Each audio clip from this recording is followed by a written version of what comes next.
Salam, hər vaxtınız xeyirli olsun, əziz treyderlər. Bu günə noyabr ayının 13-üdür.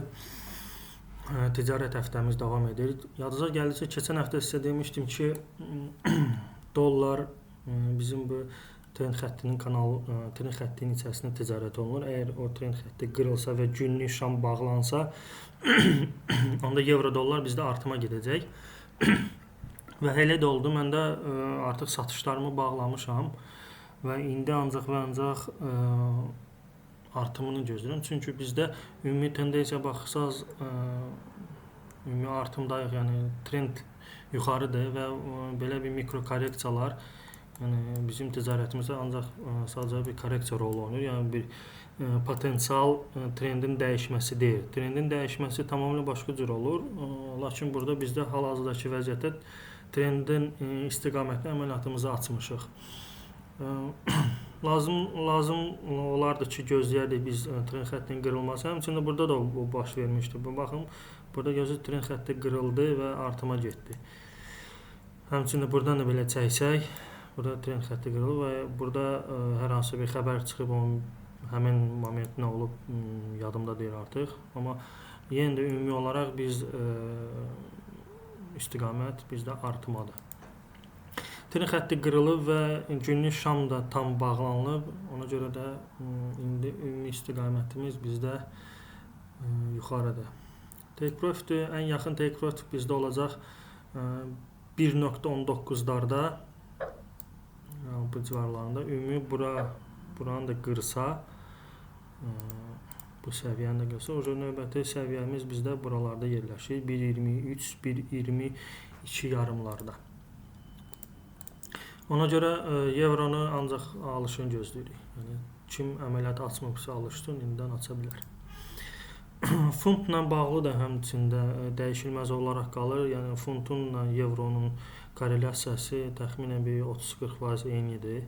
Əvvəllər 70%, 80% eyni olaraq hərəkət olunurdusa, indi tamamilə bazar dəyişdiyinə görə həmən o korrelasiyasının faiz dərəcəsi 30%-ə düşüb. Yəni, bunu mən özüm müşahidə eləmişəm. Ola bilsə, kimsə başqa müşahidə olunub, bir 50%, 60%-ın üzərində ola bilər. Amma mənim müşahidələrimə görə yəni, bu 30%-dir. Ümumi olaraq yenə də baxsaq ki, funta bizdə artım istiqamətindədir. Yəni, görürsünüz, ümumi qlobal trendimiz bizdə yekunlaşıb və biz artıq 2 ildir, 3 ildir ki, 2022-ci ildən başlayaraq indiyə qədər biz ümumi yavaş-yavaş da olsa, yəni dərin korreksiyalarda olsa da belə biz ümumi artım tendensiyamızı qoruyub saxlamışıq. Funtun burada biraz istiqaməti 50-50 ola bilər. Çünki burada bizdə böyük bir həcm diapazonumuz var, həcm yığılan yer var. Üstəlik də satıcı diapazonumuz da var. Yəni lokal minimumda yenilənib. Yəni, belə olan hallarda təbii ki, mən satış əməliyyatlarına daha da üstünlük verirəm. Burada belə bir satış diapazonu əmələ gəlib bizdə. Yəni, təbii ki, qiymət bura belə çatsa, belə eniş eləməlidir. O da ki, indeks dolların təbii ki, bunların hərəkatı ümumi hərəkat indeks dollardan asılı. İndeks dolları bizdə hara istiqamət alacaq. Lakin mən düşünürəm ki, bu diapazonun içərisində ola bilsin qiymət arası bir korreksiya verilsin, amma ümumi olaraq funtun euro kimi tendensiya uyğun artımını gözləyirəm. Yəni minimal olaraq 1.37'lər falan ora qədər gedib çata bilər. Lakin yəni, ora gözləməsi hal-hazırda mən uzun müddətlidir əməliyyat olduğu üçün ola bilsin birinci profitin fiksasiya olunacaq 1.34'lərdə və qalan profit yerləşdirəcəm 1.37'lərə. Yəni o da bazar özü göstərəcək. Yerləşdirmək olar yoxsa yox. Həmin vəziyyətdə yəni euro ilə də trend xəttimiz qırılmayıb. Euro da qırılsa da, amma funtda həmin o trend xətti qırılmayıb. Trend xətti qırılsa günlük şamdır. Günlük şamın üzərində günlük trend xəttinin üzərində şam bağlansa günlük şam. Ondan sonra biz artıma baxa bilərik. gözləyə bilərik və əməliyyat artımı açıla bilər.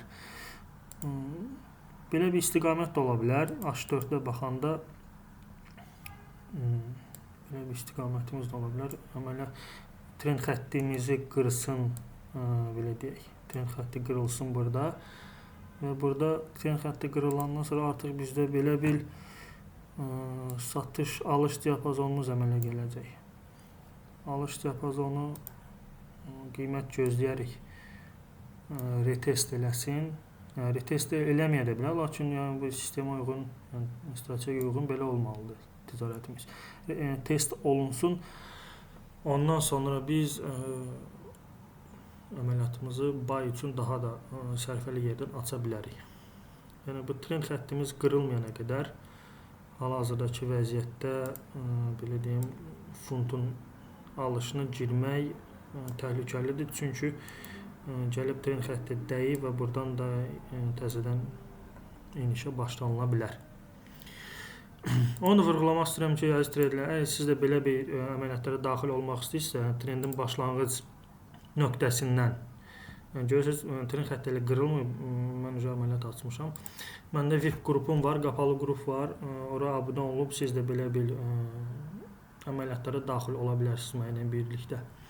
Qapalı qrupa necə abunə olmaq üçün Telegramda mənə yazın. Telegramın adresini də yerləşdirəcəm YouTube-da. Orada yazıb şərtləri isə izah edərəm. Keçək Avstraliya dollarına. Avstraliya dolları da həmçində bizdə belə bir üç bucaq yaranıb. Ümumi tendensiya düzdür, tam artımda deyil, lakin yavaş-yavaş görürsünüz belə bir çox dərin korreksiya ola, çox dərin korreksiya edir. Artım da olsa görürsünüz nə qədər korreksiya edir. Ümumi olaraq yavaş-yavaş artımdadır. Üçbucaq yaranıb belə, 2 dənə minimumdur burada, 2 dənə də maksimum. Üçbucağın strategiyası bundan ibarətdir ki, hansı istiqamətə həmin şam bağlanırsa, onda biz yuxarıya aşağı gedirik. Misal üçün, deyək ki, burada şam qiymət gəldi, aşağıda bağlandı və onda aşağı istiqamət gedəcək. Yuxarıda bağlansa, yuxarıya gedəcək istiqamət. Hal-hazırdakı vəziyyətdə evro ilə funt kimi də Avstraliya dollarında artımını gözləyirəm. Lazımdır ki, günlük şam, bugünkü şam və yaxud da ki, sabahki şam bizdə bu trend xəttinin üzərində bağlansın. Ondan sonra biz artıma gedə bilərik. Ən yaxın artım bizdə olacaq lokal olaraq 1.67-lər. Ondan sonra isə buradakı bu maksimumlar olacaq. O da ki, bizdə yerləşir. Bəli, bu maksimumları, keçən ilin maksimumunu yeniləyə bilər. Ona görə də Avstraliya dollarının funtu da, həmçinin evronda alış, belə deyim, əməliyyatları açmanızı sizdən tövsiyə edirəm. Bitcoin-dir. Bizim Azərbaycanda ən sevilən alətlərindən biridir Bitcoin. Bitcoin tarixi maksimumları olub yerləşib 126 minlər civarında. Çox adam burada belə bir Trump'ın çıxışından sonra təbii ki, belə bir eniş edir. O da milyonlarla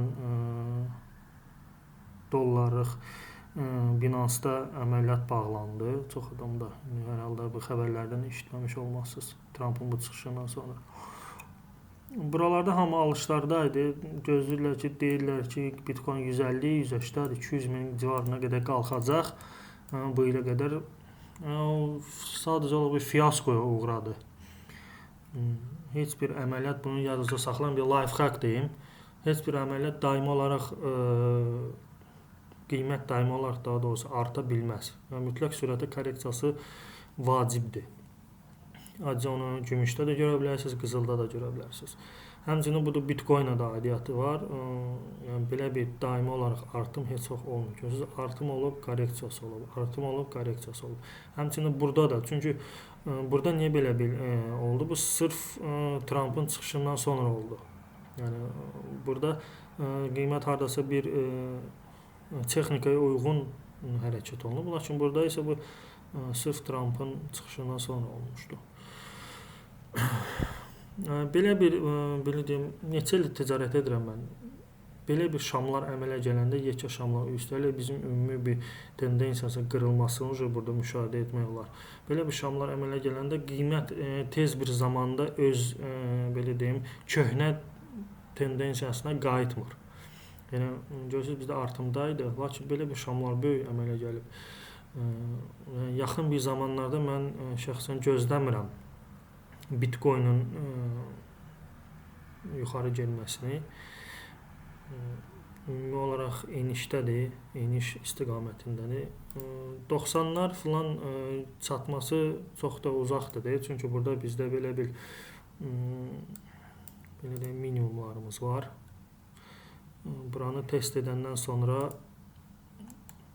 belə bir istiqamət test edəndən sonra baxaq görək hara gedəcək. Ola bilsin daha da dərin korreksiya oluna bilər, lakin ən minimal olaraq yaxın məsafə 90 minləri gözləyirəm.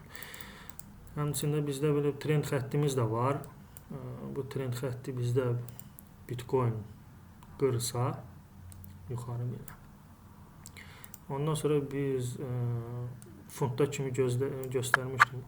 Alış diapazonunu gözləyib və yenidən yavaş-yavaş artıma davam edə bilər. Ancaq bu trend xətti qırılandan sonra. Sonuncu valyuta Şveysar frankıdır. Çox dərin enişlər etdi bir neçə gün ərzində. Nəyə görə belə bir baş verdi bu? Texnikaya uyğun təbii ki burada ümumi olaraq belə bir enişin belə deyim trend enişdədir. Enişin davam eləməsini gözləyirəm. Lakin niyə belə buradan belə bir artımdan sonra təzədən belə dərin enişlər başlayır? Bu belə deyim Şveysar frankının hərəkət belə deyim tendensiyası belədir. Baxın gözü artım eləyir, təzədən dərin korreksiya başlayır. Sonra təzədən artım eləyir, sonra təzədən dərin korreksiya başlayır. Sonuncu hərəkət artıma gedir, sonra təzədən dərin korreksiyası başlayır. Həmçində burada da eyni hadisə burada baş verir. Burada necə baş vermişdi? Eyni hadisə burada da baş verir. Hərəkət olunub təzədən dərin korreksiyamız başlayıb. Şveysar frankının eniş tendensiyası davam edəcəyini gözləyirəm. Lakin trend xəttimiz qırılsa aşağı trend xəttimiz. Onda bizdə daha da frank aşağılara gedib çıxa bilər. O da tarixi minimumlar olacaq. Həftəlik qrafikə baxsaq, yəni tarixi minimumlara eniş edə bilərik. Təbii ki, əgər frank enişə getsə, onda evronun əksidir bu. Evroda artıma gedəcək bizə. Belə əziz traderlər, bu günə bu qədər. Növbəti ticarət həftə üçün də göstərdiyim analiz keçərlidir. İstifadə edin, tətbiq edin öz strategiyamızda, öz ticarət planımızda. Növbəti həftələrdə sizə uğurlar arzu edirəm. Növbəti videolarda görüşmək üzrə. Yəni yenə də video bəyənin, öz ticarətlə məşğul olan dostlarınıza göndərin ki, faydalansınlar. Həmçində Telegram qrupa abunə olun, orada da faydalı məlumatlarım var. Sağ olun, salamat qalın.